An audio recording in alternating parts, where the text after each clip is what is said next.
So what if I told you that one of the most famous lost continents in human mythology wasn't actually swallowed up by some tragic random natural disaster?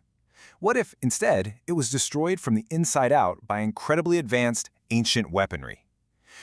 Have you ever considered that the whole legend of Lemuria might actually be a massive cautionary tale about a technological apocalypse? Well, let's dive right into this. Welcome to today's Explainer, where we're going to objectively unpack some truly fascinating source material. Today, we're looking at a book called The Truth of Lemuria, specifically focusing on Chapter 3 and the spiritual messages of a figure known as Manu. What is so absolutely captivating about this text is how it takes the ancient, esoteric history of this lost continent and directly ties it to modern-day religious administration and spiritual battles. We're going to examine exactly what the text claims happened thousands of years ago, and how those past warnings are literally shaping contemporary religious decisions today.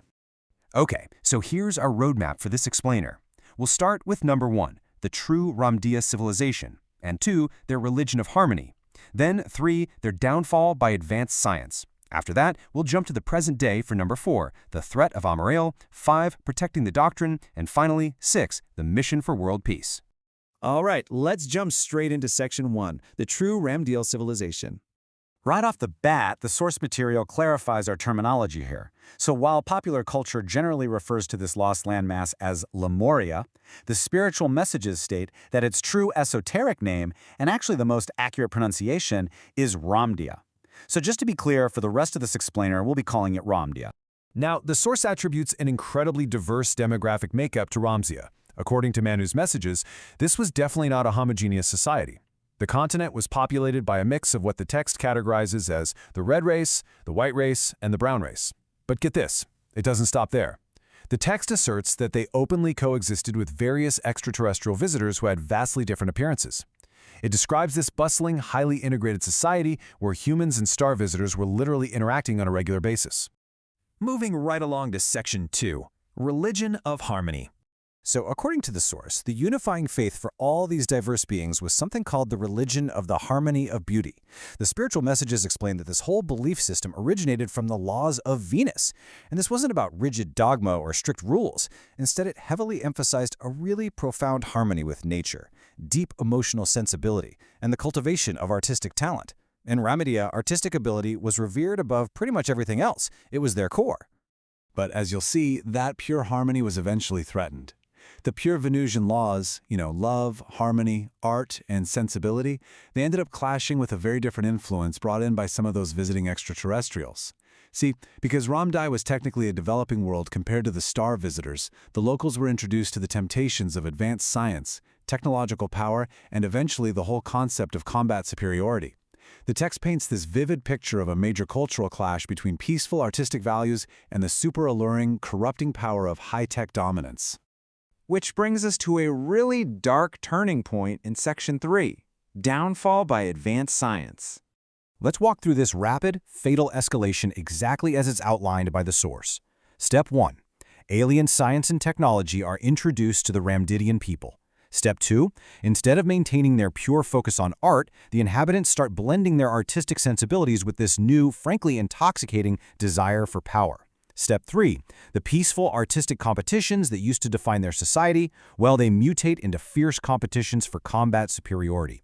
And finally, Step 4. This entire arms race culminates in the deployment of terrifyingly advanced technology, specifically what the text calls earthquake weapons. The source is super specific here, pointing out that the sinking of Ramdia was absolutely not a natural tectonic shift or some random flood. Instead, the continent was fractured by intense inner warfare using unprecedented weaponry. The spiritual readings describe these blinding light beams that resembled modern nuclear blasts, and most notably, the use of those earthquake weapons I just mentioned, which could manipulate the Earth's vibrational frequencies to literally split the landmass right in two. It's just a stark, terrifying narrative of complete self-destruction. So you might be wondering, how does Ramdia's ancient fall connect to modern spiritual battles? Why is this esoteric history from 29,000 years ago relevant to us today? How does it connect to the administrative challenges of a modern religious movement? Well, let's move forward and see exactly how the source elegantly bridges this massive chronological gap. Okay, Section 4, the threat of Amariel. This is where the source introduces a very specific modern antagonist, Amariel. The text claims she is a female demon of the Lucifer lineage. And her primary goal, according to these spiritual messages, is to actively cause confusion and division right within the modern faith. She's reportedly doing this by possessing a medium in a heretical sect, effectively sowing chaos from the outside in. It's actually a lot like how those disruptive alien technologies worked in ancient Remedia.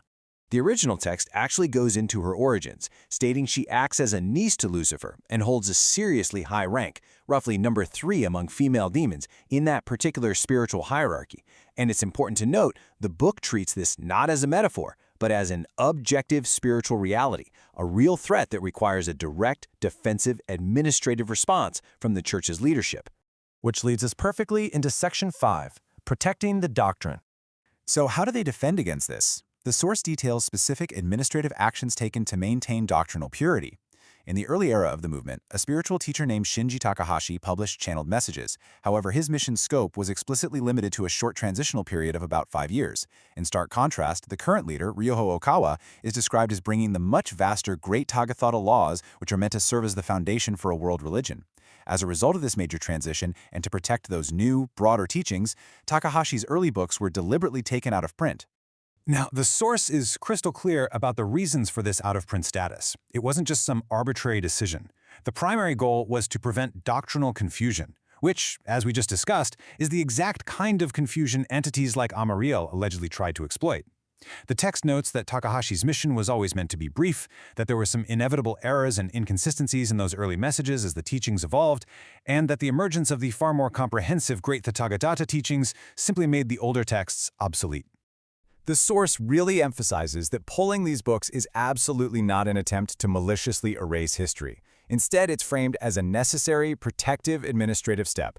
By cutting off access to outdated or inconsistent materials, the leadership believes they are maintaining the absolute integrity of the modern religious movement against outside corruption. Think of it as a modern-day defense mechanism. And this all builds up to Section 6, Mission for World Peace. The text culminates in this incredibly powerful, overarching mandate for the believers. It states the absolute necessity of developing these teachings, which originated in Japan, into a global world religion to eliminate ethnic conflicts and wars from the earth. This is the ultimate solution presented by the source. The goal here isn't just about personal enlightenment. It's a massive, global mission to eradicate the very conflicts that completely destroyed Lamudia.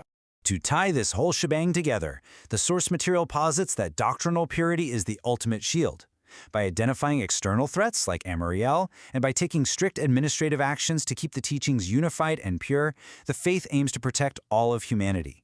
They firmly believe that only through this uncorrupted, harmonizing doctrine can we avoid repeating the ancient, absolutely devastating mistakes of Lemuria. So, I'll leave you with this to chew on. If the story of Lamudia is indeed an ancient blueprint of technological hubris and spiritual decay, what does that mean for us today? Will humanity actually learn from the forgotten ashes of Lamudia? Or, without the proper spiritual guidance, are we destined to repeat its explosive history? Thank you so much for joining me for this explainer, and keep questioning, keep learning.